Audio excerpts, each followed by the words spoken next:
líder da igreja de Pérgamo, queria construir a maior biblioteca de todas as cidades, querendo superar inclusive a maior de todas, que era de Alexandria, lá na Grécia, que claro, era o grande centro do chamado conhecimento do mundo atual.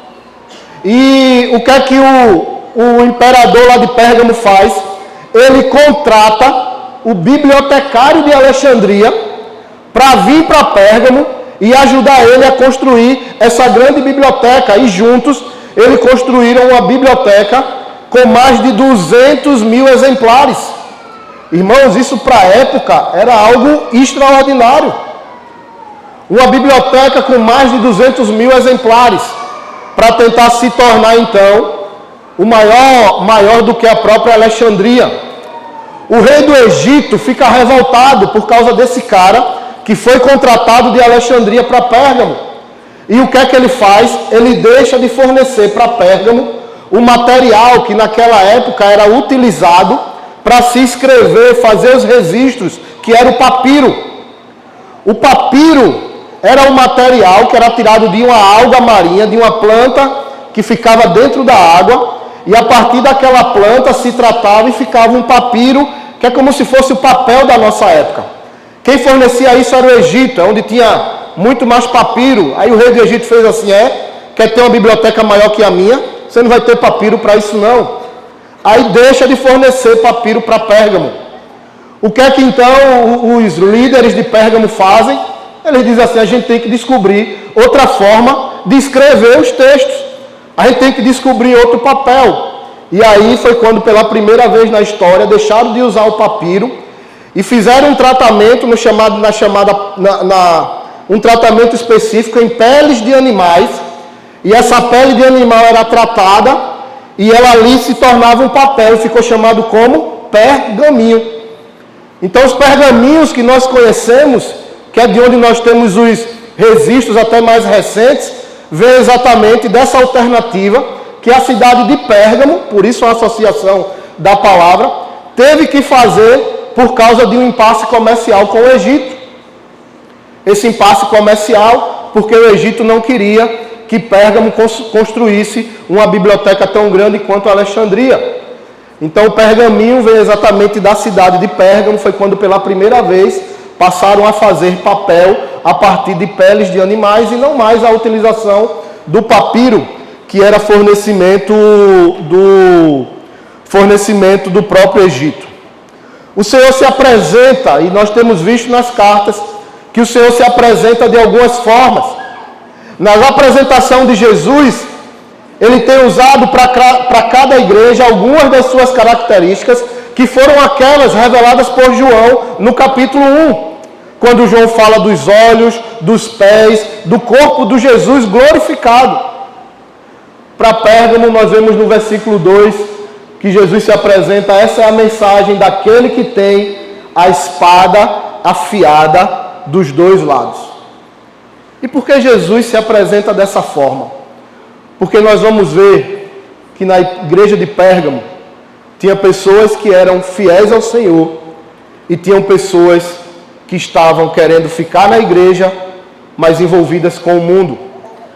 Tinha pessoas que estavam tolerando práticas do mundo, tinha pessoas que estavam se envolvendo com o mundo. E o que Jesus está dizendo é o seguinte, olha, eu sou aquele que tem uma espada afiada para fazer a verdadeira separação. Eu sei quem é que me serve e quem é que não me serve. Eu sou dos corações. Ele estava dizendo ao seu povo, um dia eu vou voltar e vou separar o joio do trigo. Nas profecias escatológicas de que Jesus faz, principalmente no Evangelho de Mateus, ele deixa isso muito claro.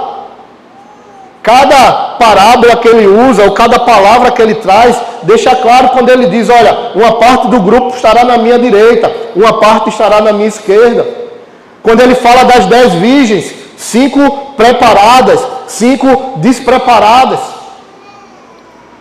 Nós aprendemos nessa carta, e hoje à noite com a igreja de Tiatira, também vamos refletir e falar sobre isso, que infelizmente, numa mesma igreja, você tem pessoas que seguem, que obedecem, que são fiéis, mas você tem pessoas descomprometidas com a palavra e envolvidas com o mundo. Mas, irmãos, dentro do contexto local da igreja de Pérgamo, o Senhor traz uma palavra muito forte, que está aqui no verso 13.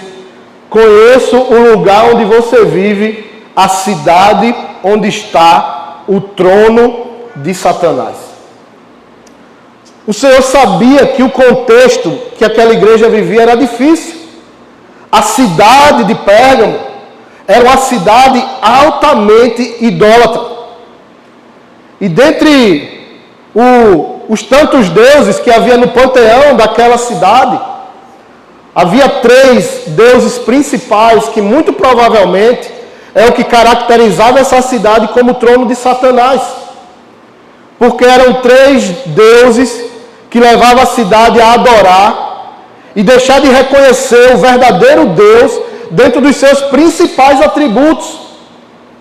Em Pérgamo havia o templo para o deus Zeus, que para eles era o maior de todos os deuses. Então era na cidade de Pérgamo que havia o maior templo para Zeus, também considerado como uma das maiores maravilhas do mundo, assim como o templo de Diana na cidade de Éfeso, que nós vimos aqui. E aí, nesse templo para Zeus, diariamente, fumaça era queimada, incenso era queimado, e essa fumaça era espalhado pela cidade. Todo mundo sabia que isso era uma cerimônia de adoração ao maior Deus dos deuses, o Deus Zeus. Mas era também em Pérgamo que havia o Deus Esculápio, que para eles era o Deus da cura. Entenda que naquela época a ciência e religião caminhavam muito juntos. A ciência tinha muito a ver com o misticismo. E pessoas de várias outras cidades iam para Pérgamo, porque Pérgamo tinha as melhores escolas de medicina, mas eles, além da questão da ciência, eles adoravam ao Deus Esculápio e diziam que ele era o Deus da cura, o Deus Salvador. O Deus Esculápio era um Deus que segurava nas suas mãos, é esse aqui do meio, esse instrumento com uma serpente enrolado. E essa tradição vem até os dias de hoje. Se você for em qualquer hospital, se você olhar o jaleco do médico, você vai ver qual é o símbolo da medicina. É esse daí. Esqueci o nome desse negócio, está em pé, com a serpente enrolada. Isso vem numa tradição histórica, exatamente do Deus Esculápio.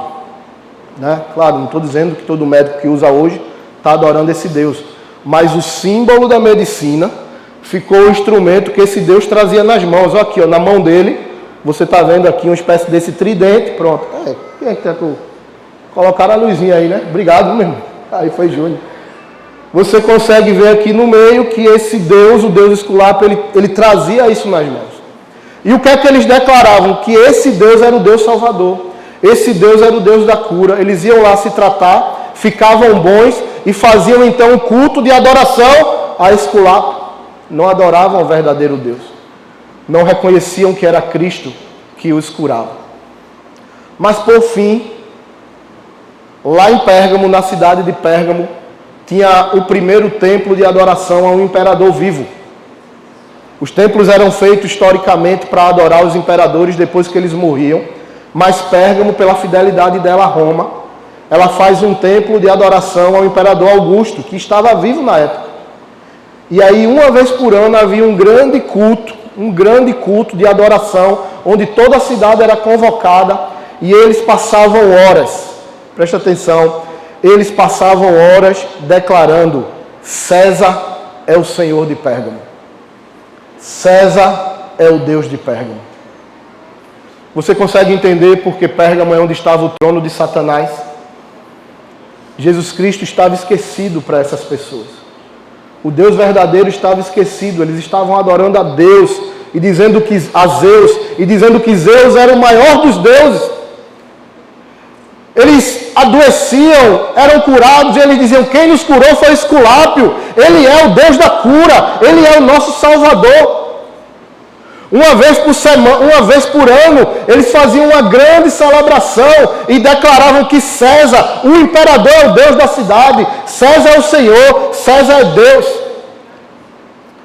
Aquela cidade, então, irmãos, respirava o abandono do conhecimento da verdade. Aquela cidade respirava o abandono do conhecimento de quem é o verdadeiro Deus. Mas se você parar para prestar atenção no texto, você vai ver que muitos daqueles irmãos não se deixaram influenciar por aquele contexto, mas se mantiveram fiéis. Veja aqui o texto, a partir do verso 13: conheça o lugar onde você vive, a cidade onde está o trono de Satanás. Ainda assim, você permanece leal ao meu nome, recusou-se a negar a sua fé em mim, até mesmo quando Antipas, minha testemunha fiel, foi morto onde vocês vivem, o lugar de habitação de Satanás. Antipas era o pastor de Pérgamo, da igreja de Pérgamo. Antipas era um importante líder da igreja de Pérgamo, que enfrentava toda essa idolatria, toda essa perseguição da cidade. E Antipas foi morto. E o que Jesus está dizendo na sua carta é: mesmo quando mataram Antipas, vocês não tiveram medo. Vocês se mantiveram fiéis, vocês continuaram firmes diante de tanta perseguição e de tanta luta. Então, uma igreja que enfrentava um cenário hostil, mas muitos irmãos conseguiam permanecer firmes. É por isso que a gente não pode dar essa desculpa hoje. Ah, pastor, o mundo está muito difícil, eu sei. O contexto hoje do mundo, a gente é bombardeado, a gente é atacado, eu sei. Mas, querido, o povo de Deus sempre será capacitado pelo Senhor para permanecer fiel na sua palavra. O Espírito Santo, ele há de nos capacitar. E não há nada no mundo que tenha mais poder do que o poder de Deus, do que o poder do seu Evangelho. Não tem mentira de Satanás que seja mais poderosa do que as verdades de Deus. Agora, uma coisa tem que ser dita para se manter fiel. Muitas vezes vamos ter que pagar o preço. A fidelidade a Deus, aos seus princípios, traz um preço para esse mundo. Não para a eternidade, porque quando nós somos fiéis a Deus, a eternidade então nos aguarda, mas para esse mundo, que é o trono de Satanás, então nós pagamos o preço. Porque o trono de Satanás não está só em Pérgamo, está aqui também na nossa cidade. Porque entenda, o trono de Satanás não é um lugar específico. Estudamos isso quando a gente vai lá, na última série que nós estudamos da Babilônia, nós vimos que a Babilônia era um sistema, era uma cultura. Quando Jesus diz que o trono de Satanás está em Pérgamo, não é porque tinha um lugar lá que Satanás estava sentado, não. É porque aquela cidade estava dominada por uma cultura de idolatria e pecado. Então nós enxergamos o trono de Satanás ao nosso redor também. Nessa cultura mundana que nós vemos também de idolatria, mas de corrupção, de mentira, de violência, de prostituição, de teologia liberal, de sexualidade sem limites. Todo esse sistema, toda essa cultura é que traz a representação simbólica de um trono de Satanás. Mas maior do que esse trono é o trono do Deus Altíssimo.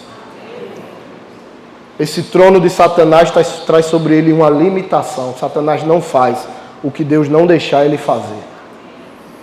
Por isso que a igreja recebe do Senhor esse poder sobrenatural, para mesmo inserida num sistema como esse, mesmo inserida numa cultura como essa, se permanecer fiel, como esses irmãos, como essa parte da igreja estava permanecendo.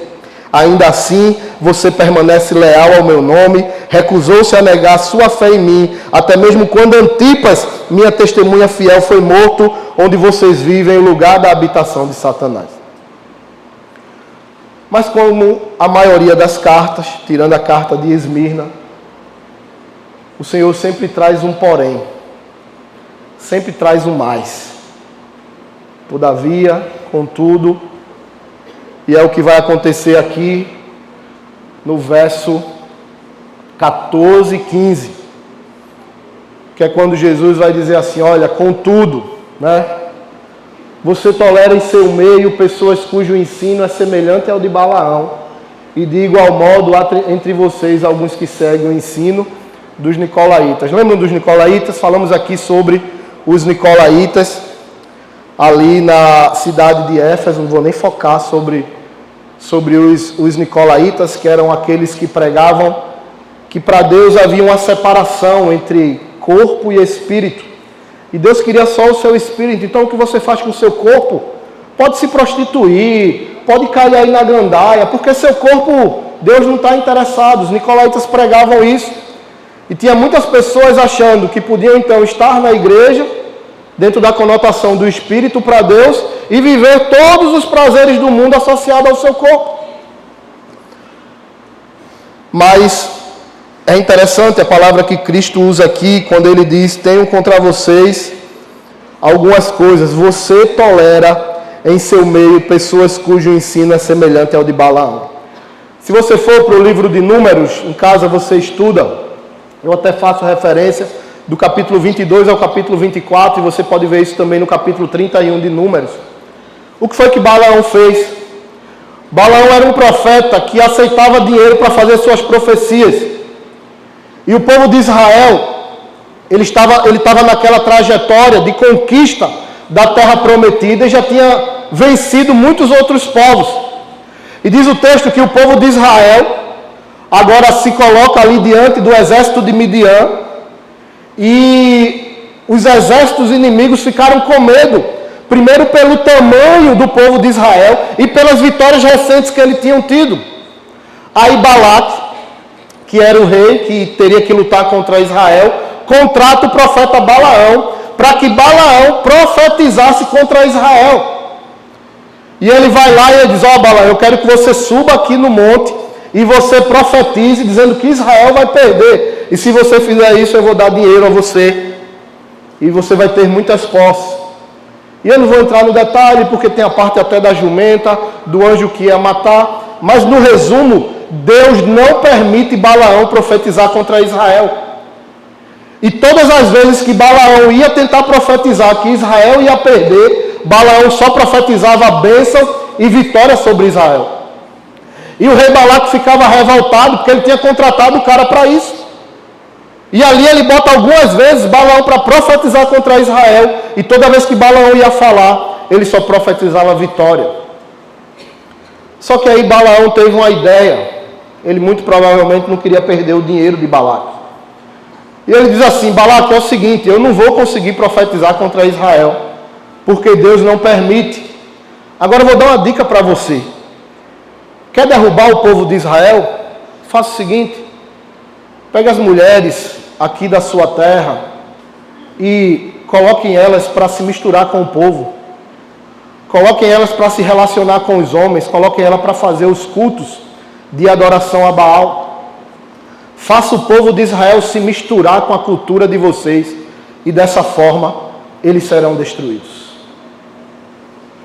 Olha a ideia do capeta para acabar com o povo de Israel. Misturem eles com as coisas do mundo. Misturem eles com as práticas do mundo. Meu irmão, não tem nada mais destrutivo. Sabe o que aconteceu? O povo de Israel começou a se relacionar com o povo de Balaque. E homens começaram a se relacionar com as mulheres e começaram então a cultuar os deuses dessas mulheres. E quando menos se viu, o povo de Israel estava cultuando a Baal. Sabe o que Deus faz? Deus manda uma praga que mata rapidamente 24 mil do seu próprio povo. Deus não aceita isso. 24 mil pessoas morreram, até que o povo então compreendeu e matou todos aqueles que estavam com essas práticas. O povo de Israel depois foi vencedor, mas carregou essa marca. de envolvimento com o pecado e do exercício da justiça do próprio Deus. Veja, quando Deus fala na palavra, eu sei que tem gente que vai dizer assim, mas essas palavras são tão fortes, eu sei. É porque a gente está falando de Deus mesmo. O amor dele é intenso, é grandioso, mas a sua justiça e santidade também. E quando ele diz, olha, eu virei com uma espada a fim de cortar, de fazer separação, é isso que ele faz mesmo. Tem se pregado nos dias de hoje, os nicolaítas de hoje, sabe? Os profetas de Balaão de hoje. Tem se pregado que esse envolvimento com as coisas do mundo é possível. Tudo está muito conectado. Irmão, a gente tem que ter cuidado com isso. A grande palavra que eu trago para você da mensagem da igreja de Pérgamo se chama tolerância. E a pergunta é, o que é que você tem tolerado, meu irmão? O que é que você tem tolerado? Tolerância tem a ver com coisas que a gente não aceitava, a gente começa a dizer, rapaz, sabe, isso não é problema mais não.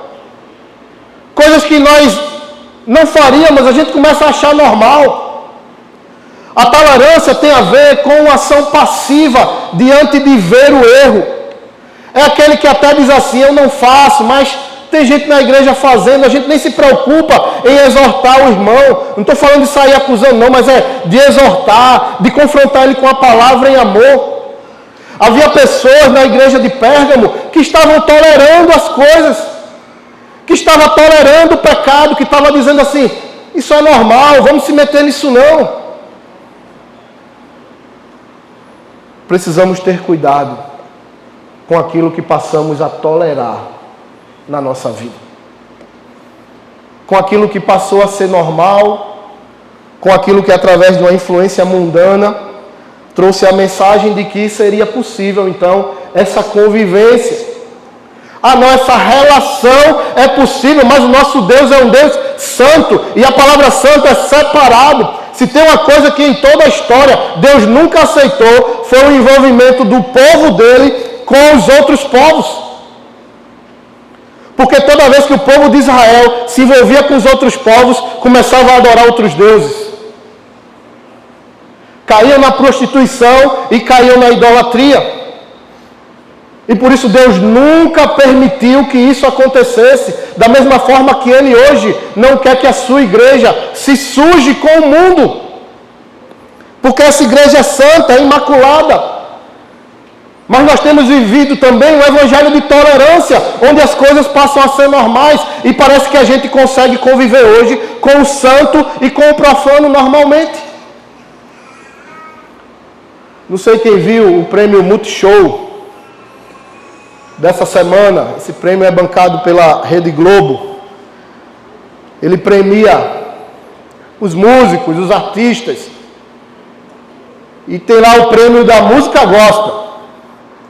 Aí quem ganhou o prêmio? Caetano Veloso e Kleber Lucas. Só a graça, né, irmão? Eita, a rede de TV do inimigo, do diabo, viu? Aí, eu não vou nem falar de Caetano Veloso, porque Caetano Veloso dizia que era ateu, e ele agora diz que é católico do axé. Certo? Essa é a declaração dele. Eu não sei o que é católico do axé. Para mim foi um negócio novo. Certo? Ele criou uma nova religião. Catolicismo, mas não é da igreja católica não. Catolicismo do axé. Ele era ateu e catolicismo do axé. Ele regravou a música com Kleber Lucas, Deus cuida de mim. Aquela música linda. Né? Deus cuida de mim. E aí ganharam. Mas eu quero chamar a sua atenção para a fala do Kleber Lucas, que é uma fala extremamente perigosa, porque ela fala de ecumenismo. Ela fala da possibilidade das coisas de Deus caminhar junto com coisas que não pertencem a Deus. Kleber Lucas, quando ganhou o prêmio, isso é um prêmio famosíssimo, que você assiste, milhões de pessoas. Em nenhum momento ele glorifica a Deus, em nenhum momento, mas olha a fala dele. Nesses momentos fui criado entre a Assembleia de Deus e os terreiros do Candomblé, lá na favela da Coreia de São Gonçalo, onde eu nasci. Essa música representa que as religiões podem conviver em harmonia. Agradeço a Caetano Veloso por esse momento lindo, obrigado. Essa música representa que as religiões podem viver em harmonia. Ele está falando da Assembleia de Deus e do terreiro do Candomblé. E todo mundo que tem acompanhado aí as notícias sabe que Caetano Veloso, que Kleber Lucas, tem seguido por um caminho assim super triste, onde ele tem trazido o envolvimento do Candomblé para o culto, como se essas coisas pudessem caminhar juntos. E falar daí um monte de viagens sobre letra de música, sobre textos bíblicos. Mas eu falei sobre o perigo dos nicolaítas do nosso tempo, lá na igreja de Éfeso, que são pregadores, que estão dentro das igrejas, que são chamados ídolos gospels. Você acha que ninguém segue Kleber Lucas não? Tem um monte de crente que segue, tem um monte de crente que lê isso aí, que viu ele falando no Multishow e disse: meu Deus, que bênção! Olha que coisa linda que Kleber Lucas falou! Olha lá em harmonia, você louva a Deus, bate o bumbo e está todo mundo feliz. Tá não, irmão? Não está todo mundo feliz não, porque não pode. Porque Deus é santo. Porque Deus não aceita se misturar. Porque a verdade dele é pura e é exclusiva. E nós não podemos aceitar isso. Cuidado com o que você tolera. Cuidado com o que tem entrado na sua casa. Cuidado com o que você escuta. Cuidado com o que você vê no computador, com o que você vê no seu celular. Toda desgraça, toda destruição começa com um nível de tolerância inicial. Sabe aquele marido que era fiel? Aí começa a ter algumas crises no casamento. Aí ele começa a tolerar ver algumas coisas no celular que ele não via antes. Aí ele começa a tolerar ter algumas conversas com algumas pessoas do tipo que ele não tinha antes. E o perigoso é que nesse nível de tolerância a gente sempre acha que está no controle. Não, isso aqui não é nada não. Não, isso aqui é normal, isso aqui não vai me afetar não. E a gente vai tolerando, mas cada passo de tolerância que a gente dá é uma brecha que a gente abre para Satanás entrar na nossa vida. E você começa a tolerar algumas coisas e quando você está mergulhado, você está aprisionado, você está viciado. Porque tudo começa com a tolerância. E o Senhor disse para aquela igreja: olha, eu tenho contra você coisas que vocês estão tolerando. Tem um grupo fiel, mas tem um grupo então que tem tolerado práticas e outras coisas. E qual é então a convocação de Deus para esses que estavam se misturando com as coisas do mundo? Verso 16. Vocês podem ler, irmão, esse verso 16?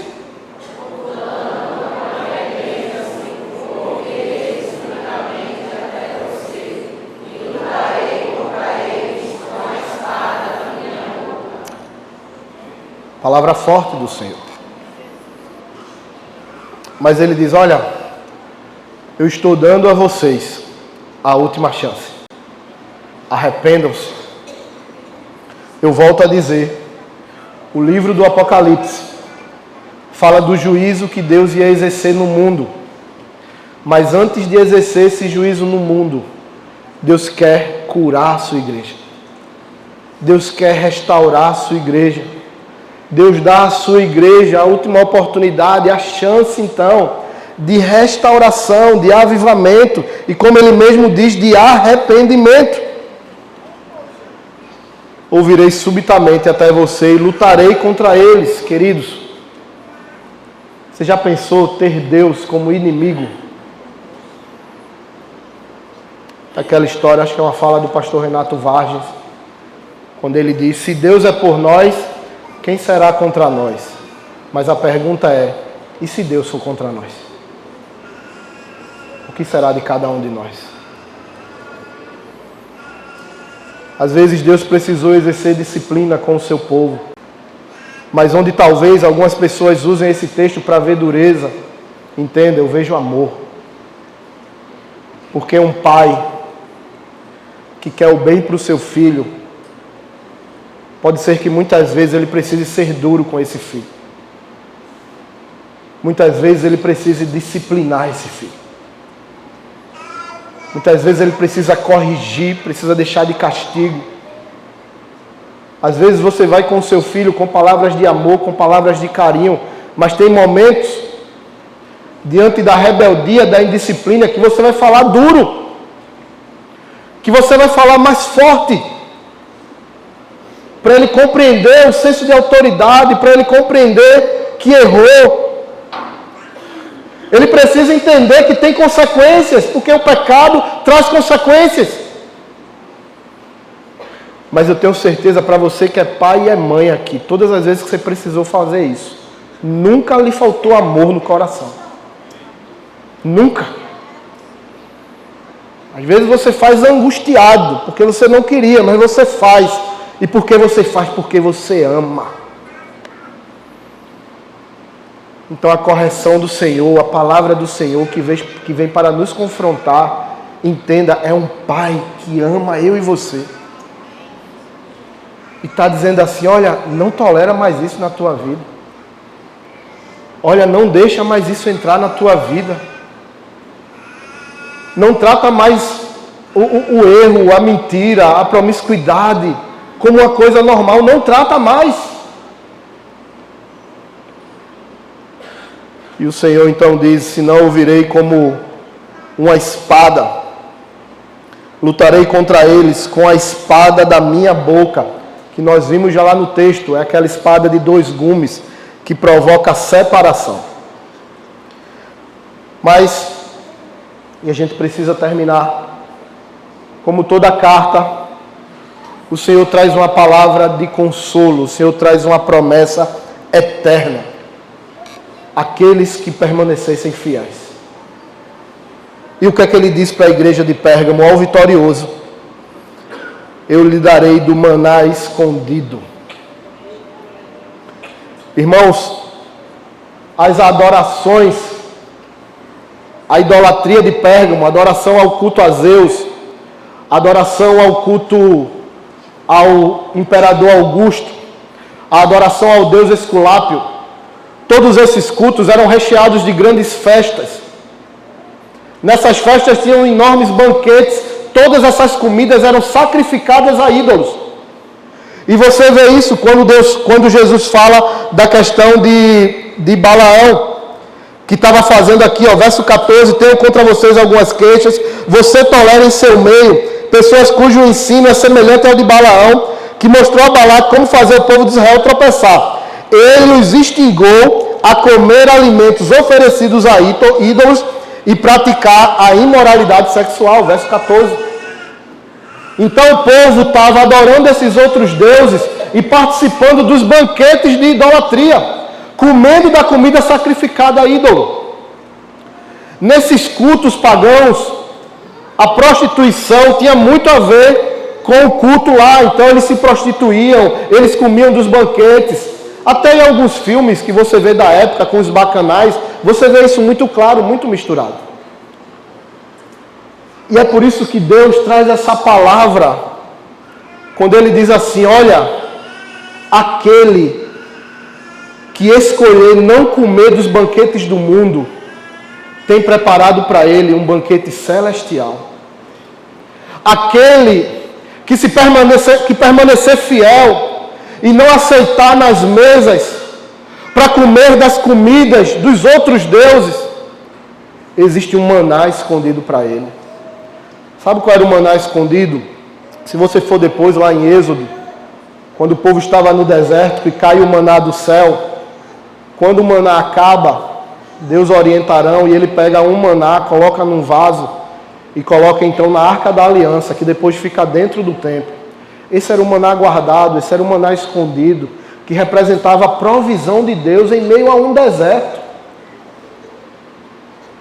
É como se Deus estivesse dizendo assim, se você recusa o mundo, não se preocupe. Eu tenho tudo que você precisa.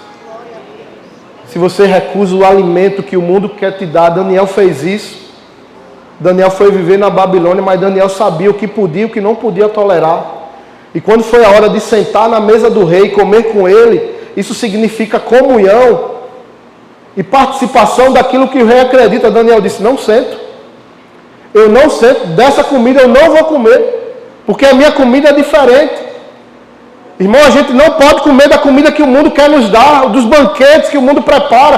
Cuidado, para as mesas do mundo não te seduzir. Para os banquetes do mundo não atrair você, porque o Senhor está dizendo, ao vencedor, aquele que permanecer fiel e não comer dos banquetes do mundo, lhe darei do maná escondido. Lhe darei daquela comida que só eu posso dar. Mas o Senhor, por fim, também fala da pedra.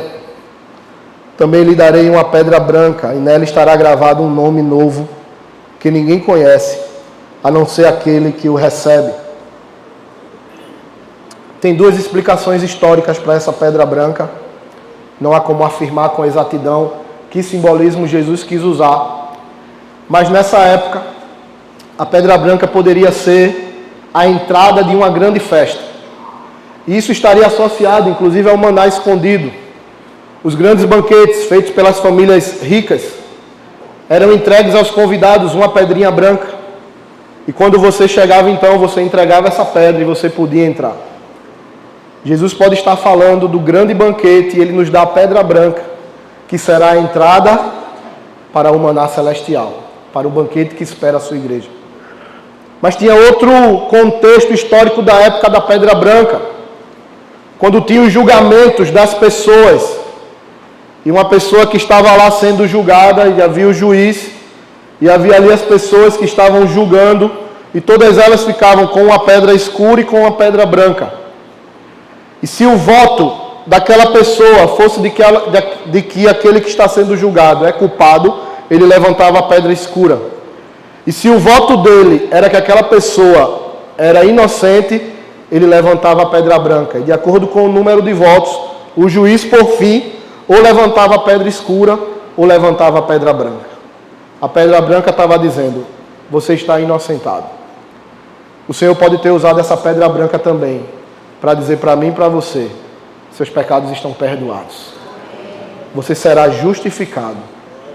E diante do grande juiz, você receberá a pedra branca, aquela que diz assim, você é inocente, pode entrar. Bom, não posso lhe afirmar se Jesus estava falando da entrada do banquete ou do veredito final. O que eu posso dizer é que os dois são massa para a gente.